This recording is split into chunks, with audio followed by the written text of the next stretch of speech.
শুভ সকাল বন্ধুরা। আজ 29 এপ্রিল বুধবার। আজকের সকালের বরাক তথা সমগ্র আসামের গুরুত্বপূর্ণ খবরগুলি হল: অসম রাজ্য বিদ্যালয় শিক্ষা সংসদ মঙ্গলবার উচ্চ মাধ্যমিকের ফলাফল ঘোষণার পরই রাজ্যের শিক্ষা ব্যবস্থায় বড় ধরনের পরিবর্তনের ইঙ্গিত দিল। এক সাংবাদিক সম্মেলনে সংসদের সভাপতি আর.সি. জৈন জানান, ধারাবাহিকভাবে খারাপ ফলাফল করা 49টি বিদ্যালয়ের স্বীকৃতি বাতিলের বিষয়টি গুরুত্ব সহকারে বিবেচনা করা হচ্ছে। পাশাপাশি তিনি জানান, চলতি বছরের বৃত্তিমূলক পরীক্ষাগুলোই পুরনো পদ্ধতির শেষ পরীক্ষা হতে পারে। ভবিষ্যতে দক্ষতা ভিত্তিক শিক্ষার জন্য নতুন এবং উন্নত কাঠামো তৈরি করা হবে। অন্যদিকে পরীক্ষায় অনুত্তীর্ণ শিক্ষার্থীদের জন্যও নতুন নিয়ম চালু করা হয়েছে। এখন থেকে যারা 2টির বেশি বিষয়ে ফেল করবেন তারা আর কম্পার্টমেন্টাল পরীক্ষায় বসার সুযোগ পাবেন না। তাদের নতুন করে ভর্তি হয়ে পুনরায় পরীক্ষা দিতে হবে।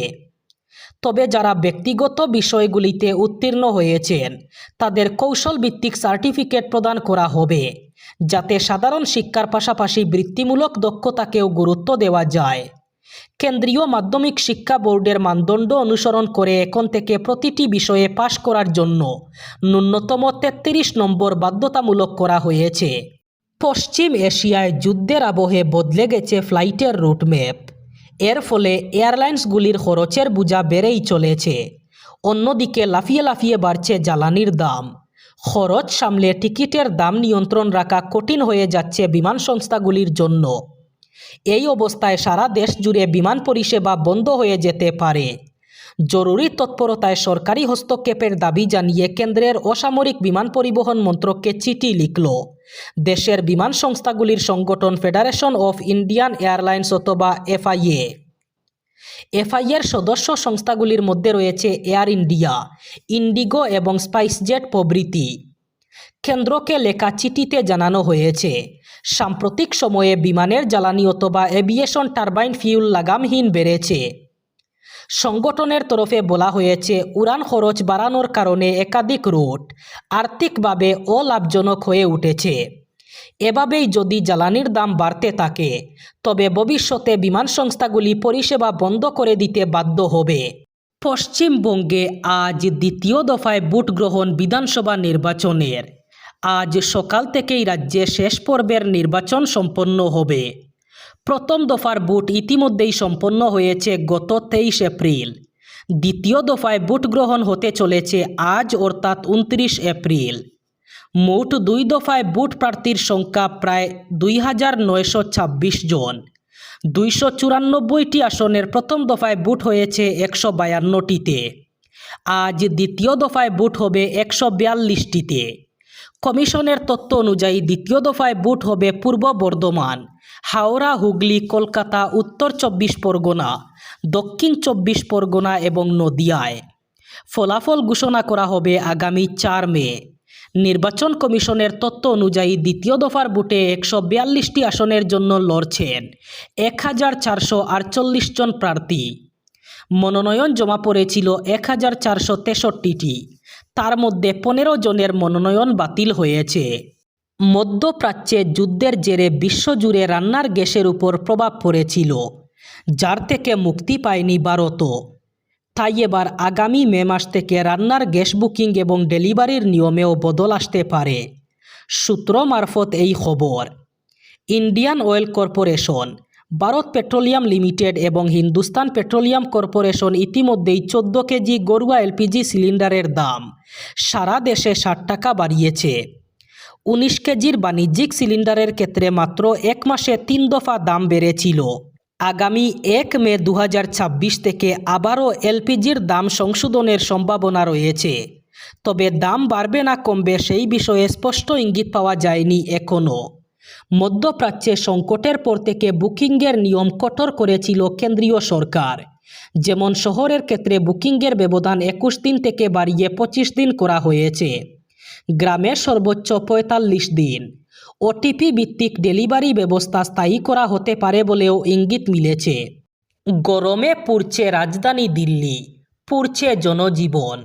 এই পরিস্থিতিতে শুধু স্কুলের সময়সীমা এগোনোই নয়, আরও বড় সিদ্ধান্ত নিল সরকার। এখন থেকে স্কুল ছুটির আগে শিশুরা ওআরএস খাবে।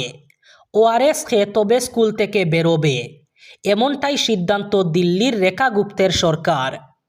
তাপপ্রবাহের কবল থেকে বাঁচতে নানা রকম পরিকল্পনা নিয়েছে দিল্লি সরকার।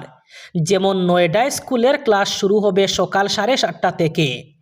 এর পাশাপাশি দিল্লি এনসিআর এলাকার ছাত্রছাত্রীরা তীব্র গরম থেকে রক্ষা করতে সরকার ওআরএস খাওয়ানোর ব্যবস্থা নিল। রাজধানীর প্রবল গরমে শিশুদের হিট স্ট্রোক অথবা ডিহাইড্রেশনের হাত থেকে বাঁচাতে দিল্লির স্কুলে স্কুলে ওআরএস দেওয়ার সিদ্ধান্ত নেওয়া হয়েছে। দিল্লি সরকারের স্কুলগুলির প্রায় 15 লক্ষ এবং এমসিডি স্কুলগুলির প্রায় 6 লক্ষ শিশুকে এই ওআরএস দেওয়া হবে, যা মোট প্রায় 21 লক্ষ শিশু। আগ্রাসনে মার্কিন প্রেসিডেন্ট ডোনাল্ড ট্রাম্প সমর্থন। এবার উপসাগরীয় দেশগুলিকে নতুন করে হুমকি দিল ইরান। তেহরান সাফ জানিয়ে দিয়েছে দেশের পরিকাঠামো অথবা তেল কূপগুলিতে একটি হামলা হলে তার জবাব 4 গুণ ফিরে আসবে। ইরানের ভাইস প্রেসিডেন্ট ইসমাইল সাগব এসফাহানি তার এক্স হ্যান্ডেলে লিখেন, যে কোনো যুদ্ধাপরাধের জবাব আমরা দেব। মার্কিন অপরাধের ফলে যদি তেলকূপ সহ আমাদের কোনো পরিকাঠামো ক্ষতিগ্রস্ত হয়, তাহলে আমরা নিশ্চিত করব যাতে যে আগ্রাসনকারী দেশগুলি তার 4 গুণ শাস্তি পায়। আমরা একটু ভিন্ন পদ্ধতিতে অঙ্ক কষি। আমরা একটি হামলার 4টি সমান। গত সপ্তাহে ট্রাম্প উল্লসিত হয়ে জানিয়েছিলেন ইরান আর্থিকভাবে ভেঙে পড়েছে। তারা হরমুজ প্রণালী খুলে দেওয়ার দাবি জানাচ্ছে, অর্থাভাবে ভুগছে। প্রতিদিন ওদের $50 কোটি লোকসান হচ্ছে। ইরানের সেনাবাহিনী পুলিশ কর্মীরা বেতন পাচ্ছেন না। এই পরিস্থিতিতে উপসাগরীয় দেশগুলিকে আক্রমণ শানালো ইরান। উচ্চ মাধ্যমিক পরীক্ষার ফলাফল মঙ্গলবার ঘোষণার পর বরাক উপত্যকার কাছাড়, হাইলাকান্দি এবং শ্রীভূমি জেলায় মিশ্র হলেও উন্নতির চিত্র সামনে এসেছে। বিজ্ঞান ও বাণিজ্য বিভাগে তুলনামূলক ভালো ফল দেখা গেলেও কলা এবং ভোকেশনাল বিভাগে পারফরমেন্সে বৈচিত্র্য লক্ষ্য করা গেছে। কলা বিভাগে শ্রীভূমি জেলা সবচেয়ে ভালো ফল করেছে।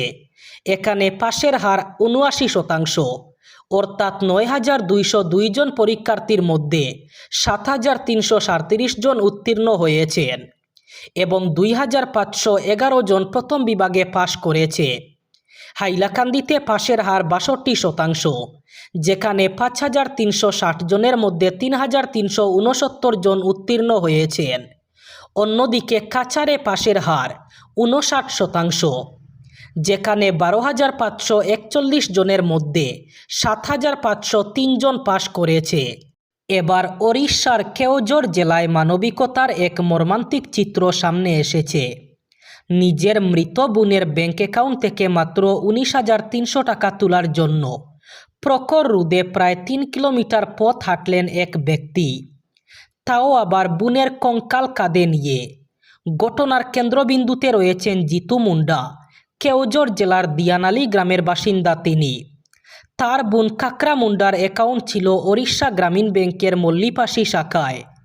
প্রায় 2 মাস আগে কাকরার মৃত্যু হয়। এর আগেই তার স্বামী এবং এক সন্তানও মারা যান। ফলে জিতু ছিলেন তার একমাত্র জীবিত আত্মীয়।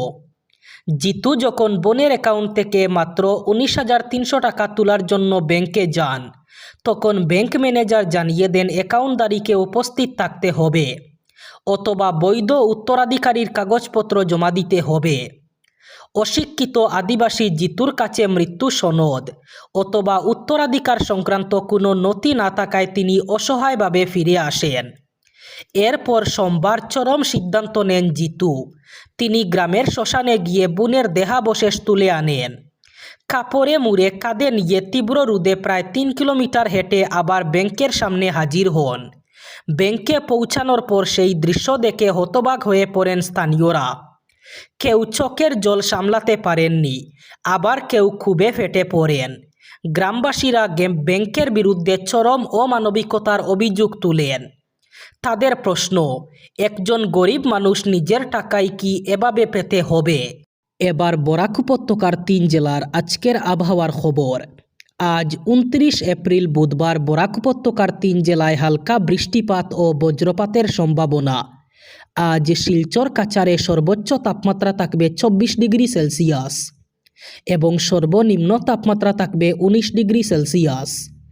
শ্রীভূমি করিমগঞ্জে আজ সর্বোচ্চ তাপমাত্রা থাকবে 24 ডিগ্রি সেলসিয়াস এবং সর্বনিম্ন তাপমাত্রা থাকবে 19 ডিগ্রি সেলসিয়াস। একইভাবে হাইলাকান্দি জেলায়ও আজ সর্বোচ্চ তাপমাত্রা থাকবে 24 ডিগ্রি সেলসিয়াস এবং সর্বনিম্ন তাপমাত্রা থাকবে 19 ডিগ্রি সেলসিয়াস। এই ছিল আজকের সকালের গুরুত্বপূর্ণ খবরগুলি। ভিডিওটি অবশ্যই লাইক করবেন এবং চ্যানেলটি সাবস্ক্রাইব করবেন।